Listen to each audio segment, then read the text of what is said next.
নমস্কার বন্ধুরা, মালা রান্নাঘরে আপনাদের সবাইকে স্বাগত। আজকে আমি নিয়ে এসেছি পালক পনির। তো চলুন রান্নাটা শুরু করা যাক। এখানে আমি নিয়ে নিয়েছি পালক পনির। বানাতে গেলে পনির তো লাগবেই, আর আছে দুধ, আদা বাটা, রসুন বাটা, পেঁয়াজ বাটা, চিনি, বাটার আর লবণ, আর এখানে পালং শাক আর আমার মশলাদানিতে মশলা। প্রথমেই আমি পালং শাকটা সেদ্ধ করে নেব। জল দিয়ে দিলাম। একদম বাগানের ফ্রেশ কচি শাক। শীতের দিনে পালং শাকটা তো সবারই পছন্দের। পালং শাক দিয়ে যে কোনো সবজি বানালেই ভালো লাগে খেতে। শাকটা আমার সিদ্ধ করা হয়ে গেছে। এটা বেশি সিদ্ধ করলে কালারটা নষ্ট হয়ে যাবে, তো আমি এবার মিক্সিতে দিয়ে পেস্ট করে নেবো। আর পালং শাকের সাথে আমি কাঁচা লঙ্কা দিয়ে দেবো, কটা মতো কাঁচা লঙ্কা দিয়ে দেবো। এবার একটা স্মুথ পেস্ট করে নেবো। আমি পালং শাকের পেস্টটা বানিয়ে নিয়েছি। সুন্দর মিহি একটা পেস্ট হয়েছে, কালারটাও কি সুন্দর হয়েছে। কড়াইতে সাদা তেল দিয়ে দেবো।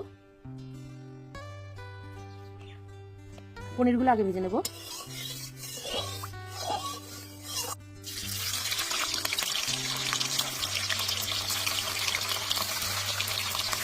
সামান্য একটুখানি হলুদ গুঁড়ো দেবো।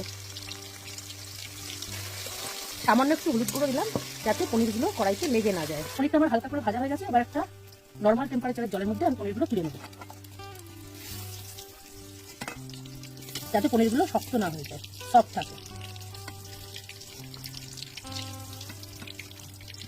পনির ভাজা তেলের মধ্যে প্রথমে আমি দিয়ে দেবো পেঁয়াজ বাটা,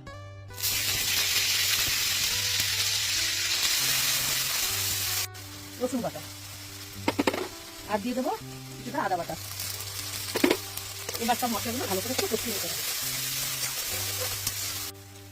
একটুখানি জল দিয়ে মশলাটা ভালো করে কষিয়ে নেবো। মশলা কষানো হয়ে গেছে, এবার আমি দুধটা দিয়ে দেবো। অনেকে এটা টক দই দিয়ে করে, টক দইটা ভালো করে ফেটিয়ে নিয়ে করা যায়, আবার কখনো ফ্রেশ ক্রিম দিয়েও করা যায়। তো আমি আজকে দুধ দিয়ে দেবো 1 চামচ মতো ধনিয়ার গুঁড়ো আর 1 চামচ মতো জিরের গুঁড়ো। মশলাটা কষানো হয়ে গেছে, এবার আমি পালং শাকটা দিয়ে দেবো।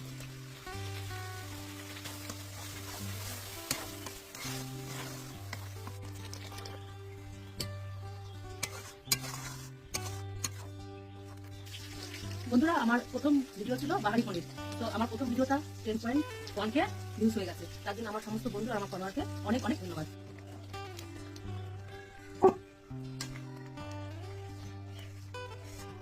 রান্নাটা আমার প্রায় হয়ে এসেছে। এবার দিয়ে দেবো বাটার।